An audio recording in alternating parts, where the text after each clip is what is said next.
কিছু মানুষ আছে যাদের চোখে কখনো জল আসে না, কিন্তু ভেতর থেকে তারা ধীরে ধীরে ভেঙে পড়ে। তারা সাহায্য চায় না, আর তারা কোনো অভিযোগও করে না। কেউ জিজ্ঞাসা করলে বলে, আমি তো ঠিকই আছি। কিন্তু এখানে একটা প্রশ্ন এসেই যায়, সেটা হলো, তারা কি সত্যিই ঠিক থাকে?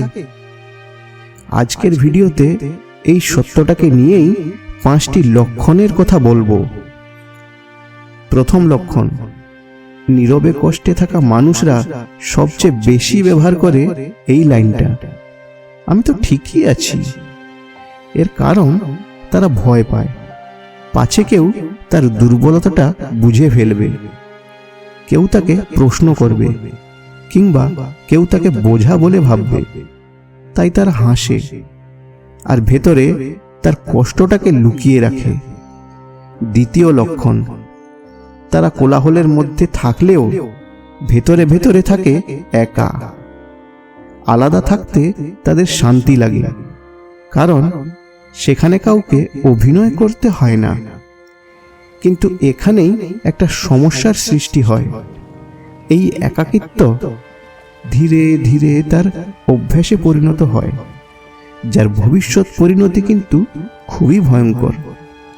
তৃতীয় লক্ষণ, নীরবে কষ্টে থাকা মানুষরা অন্যের কষ্ট বোঝে, সবার কথা শোনে আর সবার পাশে দাঁড়ায়, কিন্তু নিজের কষ্টের কথা তারা কাউকেই বলে না, কারণ তারা ভাবে আমার কষ্টটা অতটা ইম্পর্টেন্ট না।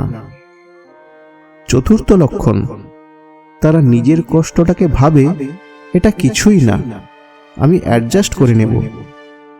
এই মাইন্ডসেটটাই সবচেয়ে বেশি ডেঞ্জারাস, কারণ এতে তার কষ্টটা একটুও কমে না, শুধু জমতে থাকে। পঞ্চম লক্ষণ, আর এইভাবেই থাকতে থাকতে হঠাৎ তারা একদিন ভেঙে পড়ে। কেউ বুঝতেই পারে না কেন এমন হলো, কারণ তারা তো সবসময় স্ট্রং ছিল।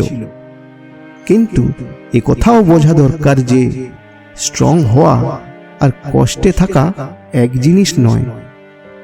1 মিনিট থামো আর নিজেকে প্রশ্ন করো, এই লক্ষণগুলোর মধ্যে তোমার সাথে কি কোনো একটা মিলে যাচ্ছে?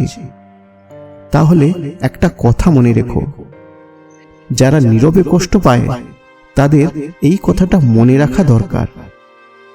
শুধু চুপচাপ সহ্য করাই শক্ত হওয়া নয়, তোমার মনের কথাটা বলতে পারাটাও একটা শক্তি। আজ যদি তুমি নিজের কষ্টটা একজন মানুষকেও বলতে পারো, তাহলে সেটাই তোমার জয়ের প্রথম ধাপ। এই ভিডিওর কথাগুলো যদি তোমারই মনের কথা বলে মনে হয়, তাহলে জানবে এই পথে তুমি একা নও।